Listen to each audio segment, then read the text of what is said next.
Hello, nice to see you all, and also thanks to the guys at Briefing Media for giving me a really understated thing to talk about. So we've got 40 minutes to figure out how we're all going to make a lot more money in mobile. So really, I think when I first started looking at this and I looked at the stream of talks that are going on during the day, I was trying to figure out exactly where to sort of draw on our experiences and what we can share and that could add. I was a little stuck at first because as Quartz that we launched in 2012, we don't have any apps yet. This is one big asterisk I say at the beginning. Everything I say now, I'll be talking about the spirit of change we adopt, could be completely wrong in 6 months' time. But allow me it for now. We don't have any apps. We have QZ.com, which is a HTML5-based responsive design website. We don't have really a mobile strategy. We have exactly the same content that lives across all devices, can be accessed by our users, whatever device is closest to hand or whatever they're sat in front of. It's a little uncomfortable saying we're in a mobile stream even, because mobile is very much at the heart of what we do, but really it's all of the best practices we've adopted work equally well across desktop or however people want to experience the content. And also we're built with completely frictionless, so Quartz has no paywall, it has no registration that's required, and so there's very, very little first-party data we have that we can try and monetize, to use the word of the day, there. So it's like, well, so what can we actually share that would be helpful to everybody this morning?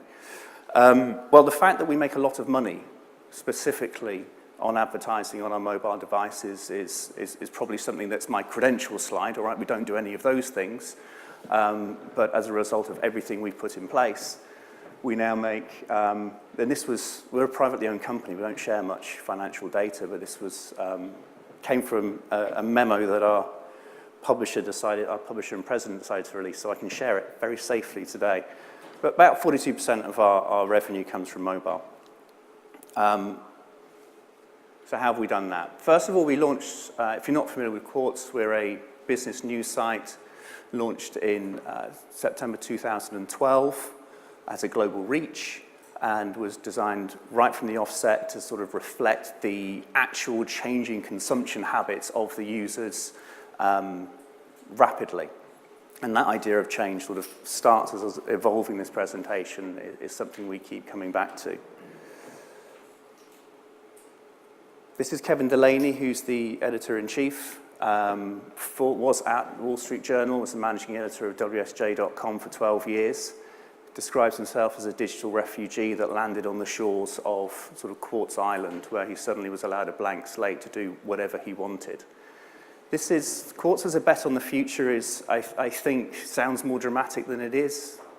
Things will change, and you try to put a business together that's going to take advantage of those changes. This is the first thing, if you went to QZ.com on the 26th of September in 2012, you'd have seen a letter from Kevin. I'm going to pull out a couple of things that he said in there. The first is, Quartz is based on being a collaborative enterprise. And by collaborative, we meant that we're going to be informed by people that come to read our content, to interact with our advertising, to share, hopefully, the content and the advertising that we do in there. And we're going to, from direct feedback, but also very carefully monitor and regularly review how that behavior is changing. So we called it version 1.0 of our efforts. We're on now 3 years in. If you look just at the front end of the site, in terms of design, we're at about version 4. And all of those changes have come about as we've seen how people are actually interacting with the site. Every time you launch or relaunch or polish up the site, it's a best guess based on what current behavior has been. By the time you've changed it, hopefully they're already starting to change again, and you can keep adopting that. I think that's pretty key. And it's very much a mobile-first sort of mentality. We put together a team of people who really see the idea of change and iterating as a fundamental part of the site. That is often a challenge for publishers. I come you heard from the introduction, I came from a print background that then went on to a desktop website background.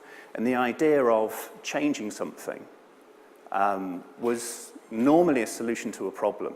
So we've become dated, or people aren't navigating through to other content we want them to.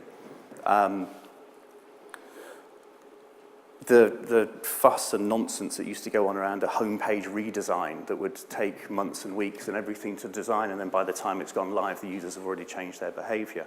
So I think that's pretty key, this that constantly making sure that we're ready to keep evolving. It's happened. You'll see many, I'm going to add, I'm afraid, to the charts that show that the shift towards mobiles happened. It happened, well, it was very clear that it was happening about 4 years ago. The usage of desktop versus mobile crossed over 2 years ago. So if you don't have an excellent mobile experience, both in terms of content and in terms of advertising, then you shouldn't really be sat at the table anymore. That's when we started looking about 2010, 2011, the trend was already very, very clear. But we weren't seeing many people adapting. This is the obligatory Mary Meeker slide. It's like, you know, mobile first, 62% of consumption is on mobile in the UK. There was a clear opportunity in business news. You say business news to people, people think, oh, that's pretty well served. There's a number of very good, very venerable, very well-respected publishers providing high-quality content. What we did see is in that particular area, most of it was paywalled. If you paywall stuff, we'll put a subscription registration request in the front of it. That's not mobile friendly. Mobile is a social environment, and if you hit anybody with any kind of barrier to entry, one, they're not going to actually bother to stick around, but also, even if you had a subscription, you're not going to share it. There we go, 63%. I've got it slightly wrong. But also the advertising proposition was pretty average, shall we say, will be kind. And so as a result, there was a problem in terms of the amount, the experience users were having, and therefore the amount of respect that brands were giving mobile advertising was poor. So I'm going to talk briefly about what we mean by building a mobile-first product. And we literally did it. We built the smartphone version first, then moved it to tablet, and then moved the design to desktop. It's so much easier doing it that way rather than having a designer with a 42-inch screen, Mac screen in front of them going, well, how do we get all of that into this?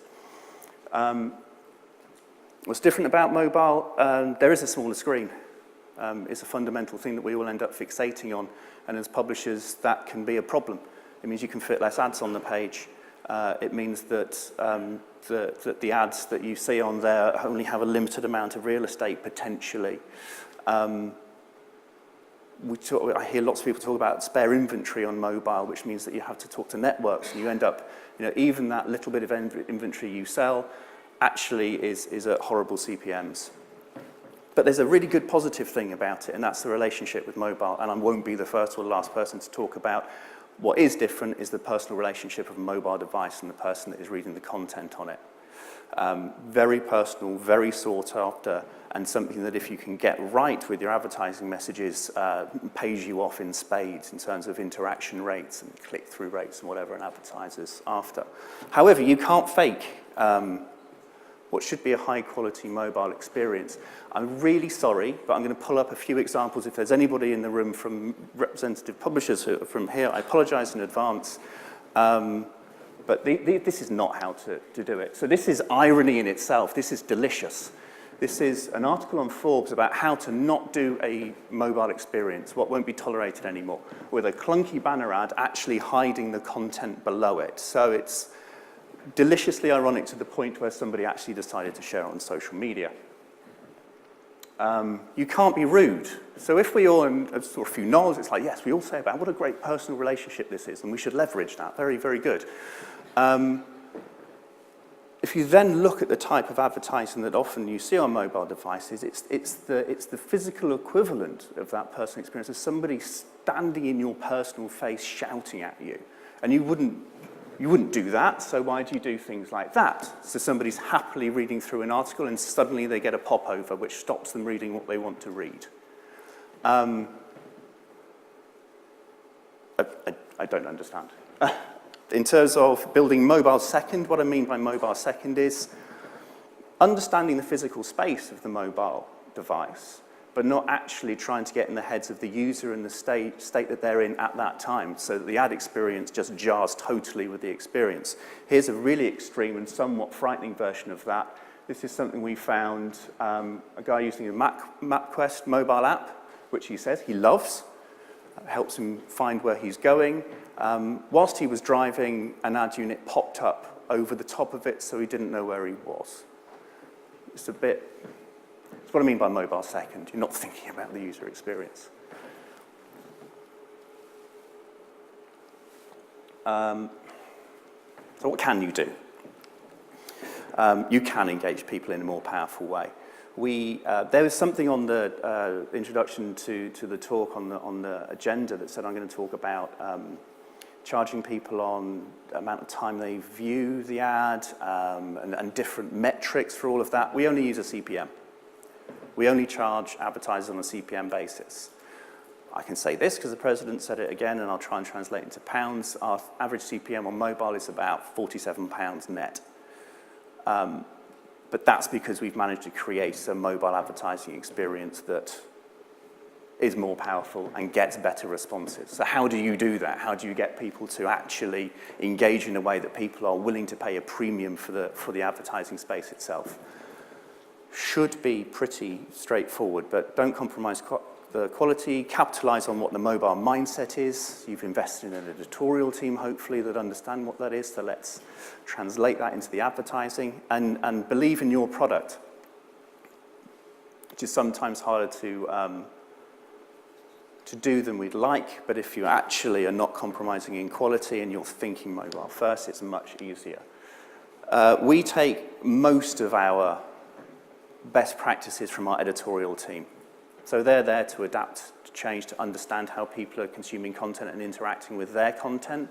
If they don't make content that's powerful, nobody will read it. So they have, in terms of design and putting design into it, 3 main principles. Stay out of the way, let the story shine, and make sure it works on your phone. If it works on your phone, it's going to work on your desktop. Don't have to worry about that.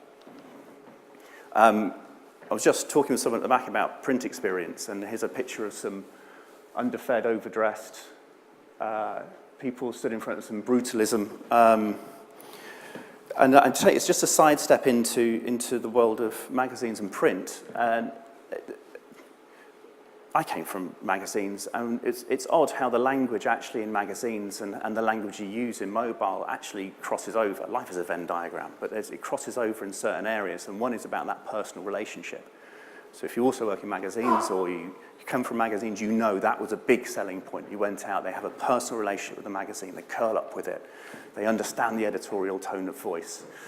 That's what we keep saying about mobile. It's a personal experience, and we should leverage that.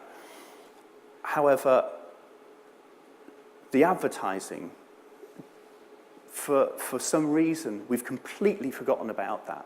If we take, this is from the September edition of Vogue. So September edition of Vogue is about 50% advertising, known for it. But the advertising itself is every bit as part, I'll use that word, native. It's a native, organic part of the magazine. If you ripped out all of the advertising out of the September edition of Vogue, it would be a worse magazine. If you ripped out all of the advertising from 95% of mobile websites, they would be better websites. And how we've managed to sort of miss that is confusing, but it's fixable. And it's not just the September edition of Vogue, it's pretty much every magazine.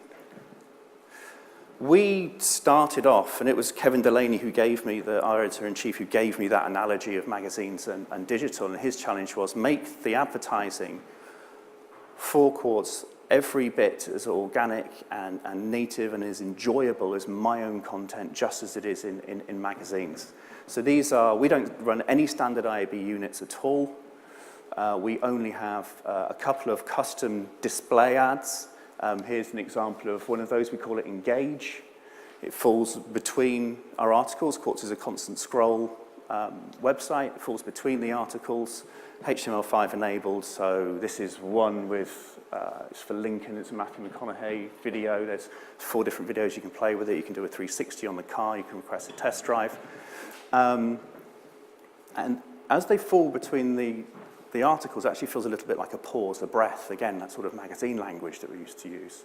And I have had senior marketers at brands say, this is like a double-page spread, isn't it? Which was a comfortable place for them to be. This is, here's an example, just so you can see it. So it's all right just to put up some nice pictures of ones, but this is just a video of it in action, so you're scrolling through. The ad unit appears. There's very careful places. You don't fat thumb it. There's only a particular place to do it, and you can scroll on happily afterwards. So it falls within, in this case, our editorial well. We've actually stopped, the video stops here, which is a happy coincidence, actually. There it is. All right, we'll see again. But it's because what I want to talk about is something that I can talk about that was on the agenda, which is native advertising. So this is a link through to something we do and we seem to have got very well known for, which is how you do what's become native advertising. We call sponsored content. This is our bulletin unit. You can click through and read, in this case, about how Fujitsu are helping school kids in the US get to code. There we go. We do a lot of native advertising, and it does really well. But that particular, not that one. On average, you'll see interaction rates that are, well, they're in figures rather than in percentage, but in, point somethings. They are significantly higher than you'll see on any sort of standard benchmarks. We did some research. We want to know, do people actually enjoy them? We did something called the Global Executive Survey. I can share it with anybody who wants it. 1,800 executives from 95 different countries. How, when, and where do you consume news? And then we asked them a little bit about their attitude towards advertising and towards sponsored content. 9 out of 10 of them said they're really happy to hear from brands. In fact, about half of them already subscribe to the Twitter feed or like the Facebook page of brands already. They want to hear about things that are really interesting, and brands have a lot of knowledge and insight in what they do. So not surprisingly, they really want to hear about industry analysis, new products and innovations, things that their leadership have to say about insight. So we've put together a team. I'm afraid this isn't cheap. I think that's part of the problem with mobile is we've got there's a lot of technology, there's a lot of new companies entering the marketplace. Margins are tight, and everything seems to be like, all right, that's a quick way we might be able to monetize this traffic we've created. We've invested in a team that's now about 18 people strong. We're still recruiting into it, who are there to help build, create, write, originate, discover the content that then becomes a bulletin on Quartz for our clients. This one here is for Goldman Sachs. They actually found some content that Goldman Sachs themselves recognized was buried about 3 clicks deep on their own website. We turned it into something that lived on Quartz, and it had incredible engagement rates and a very, very happy client at the end of it.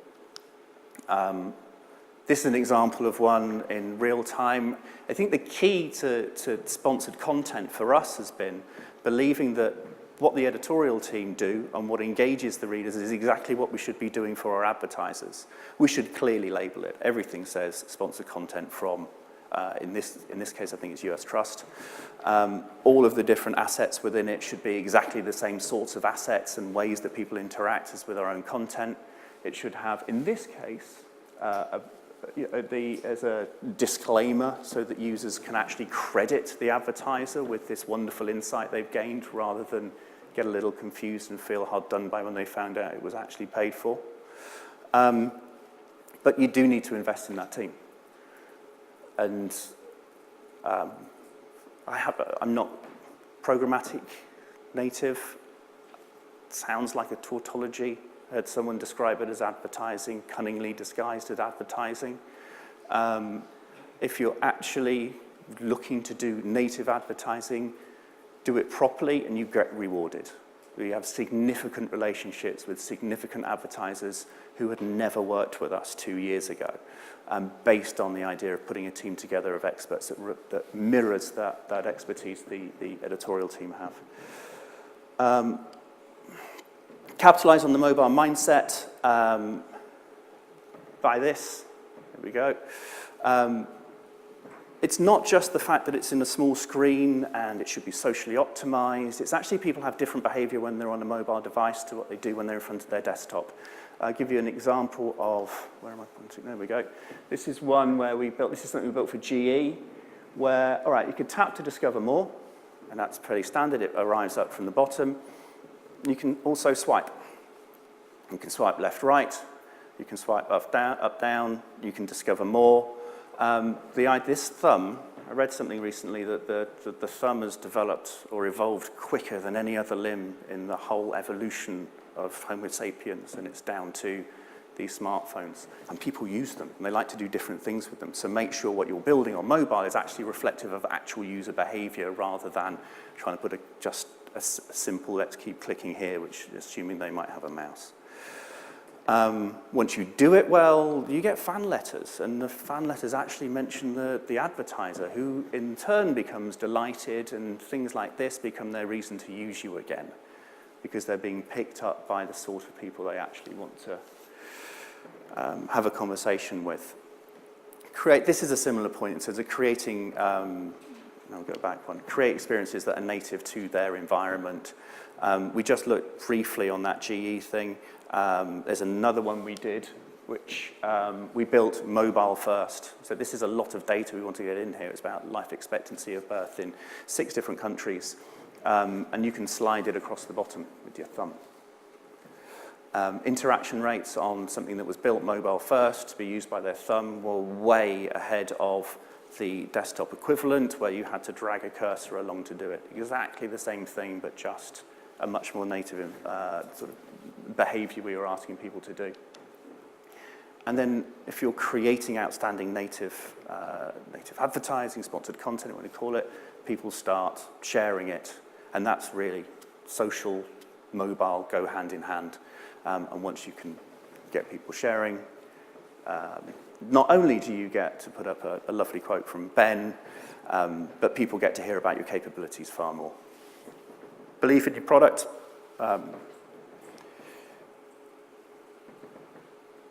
That's, again, something the President shared, so I'm going to share it as well. This is, in terms of revenue, from a base of 0. We have a parent company, but we didn't leverage them at all when we were getting our advertising operation started. When I first joined Quartz nearly 3 years ago, that there are advertisers that want to try innovative and whiz-bangy things. They have a little budget for incremental things like that they can test out and try and see what happens. So I understood we weren't going to have too much trouble finding those people and converting them.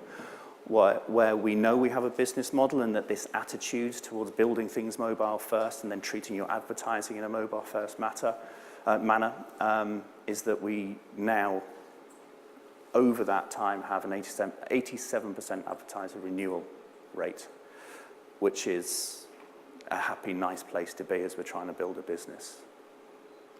I think that's it. Well, there's a summary. Don't compromise your quality. Think about the mobile mindset as more an understanding of what people are doing and being ready to change, because they will change what they're doing and how they're doing it and what they're doing it on and what time of day they're doing it. And then ultimately you've got to believe in your product. Because if you believe in your product, you won't abuse it by putting the sort of ad experiences that we saw at the beginning. Thanks. Thank you.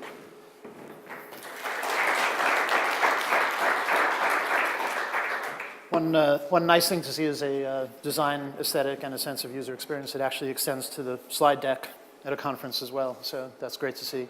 Yeah, but you don't allow the scripts to appear at the bottom of the screen. Yes, that's always good. So do we have any questions from anyone in the audience? And if we can't get a microphone to them, then could we also try to repeat the question, if you wouldn't mind, Simon? Thanks. Hi. Hello. With an advertiser like Goldman Sachs, what kind of success metrics were they using to judge the campaign that ran? And would you be able to give us any inkling of how much they might have paid for that? So two questions. So you had a microphone, so you heard that.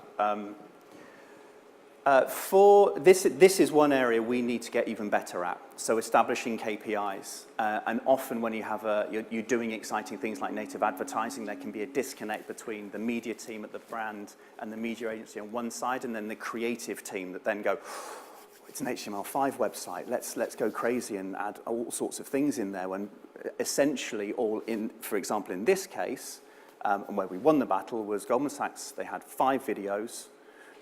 Very dry, middle-aged white men in suits sat in offices doing a talk about the economic outlook for a region, 5 different regions, over the next year. 7-minute-long videos on average. They wanted people to watch them. So we need to take it back one step. That's the hardest thing, I think, and the thing where when you've got salespeople, they just want to get on with the sale sometimes. And the idea of making sure that the creative you produce reflects the KPIs you started talking about at the beginning is a battle you must have. We won it with Goldman Sachs. 5 videos, text in between to try and put each video in context. That's what we found in a piece of content where a video appears. The video will get a better engagement, a better play rate, a better completion rate than it will do in a display unit, because we assume it can't be in everybody's heads, that you've managed to put it in context so people know what to expect.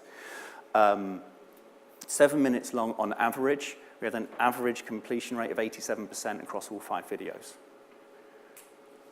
which, still 87%. I think it's around 90. I can't tell you how much they spent, but to produce content, we are putting a significant amount of our resources behind it, so we're not going to be doing it for an insignificant amount of money. We can tailor to certain clients' budgets, but to get that team of 18 people's wheels in motion, there's a level that we need to be talking about before we can do it. I'll tell you later if you want. Any other questions? One up there, one in the back. We can probably take those 2 and then finish up. Yeah, hi. The sales process on something like that, like the Goldman Sachs example, how does that differ to your experiences outside of Quartz?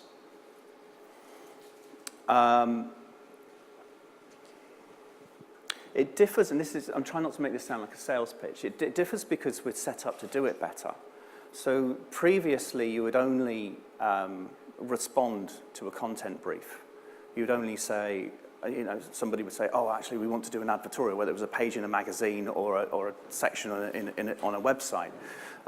What we've managed to do is actually turn that around and sell the expertise that we've actually got. As a traditional publisher, we were doing, and we still do, we're investing in very high-quality journalism in an outstandingly well user-designed experience. Would you like to buy an ad in that? If you take it down to its most basic, and that's traditionally what this business has been about. We took it a step back and you say, so we've got an editorial team who are trying to evolve new and changing editorial practices to properly engage with this particular audience. Would you like to learn how they do that? And then once you start to have that conversation, you have conversations with different people within the agencies, and you have a very potentially more productive. But it takes time. I mean, that sales cycle is a lot longer than, we've got some inventory next month, it costs this amount, would you like some? It'll be next to this type of editorial. Is that? Yes, so it's far less transactional and takes a lot longer. To a point. And then, in terms of going back to what I said right at the beginning, the relationship is far less transactional, but how we base the pricing is on a CPM basis. So we are charging on an impression basis for every time that article appears. Okay, and we had one more question up front, and if you could repeat the question, I don't think the microphone will make it to you, so. Yep, Tim from Residence. What sort of ratio do you work with in terms of editorial, because what you showed looked as though there's a lot of branded content and a lot of ads for people to Yeah. get through. So do you work to some sort of balance? We do. Did everyone hear that? So it's, what's the ratio of advertising we do for both the display and for the sponsored content units, the bulletins? So the highest ratio we'll do for the sponsored content for bulletins is 1 bulletin per 3 editorial articles. So maximum you'll see is 3 editorial articles and then a bulletin. For the display units, we actually have, in terms, if you look at ad views per page view, our average is way down on everybody else because we only have that unit that appears between articles. So ours is it's a little over 1, essentially, because people have to sort of scroll through. So what we're not doing is putting any, so from that perspective, the ads always get 100% share of voice on the phone or on the screen, so they do dominate as you go through it, but they never are interrupting or put on the screen while somebody's trying to read it. The most display ads you'll ever see during an article, we also have a smaller unit within that. On our longer articles, you'll see about 2, maybe 3 during a 2,000-word article. Great. So thank you very much, Simon. It's been great. One more round of applause for Simon, please. Thank you.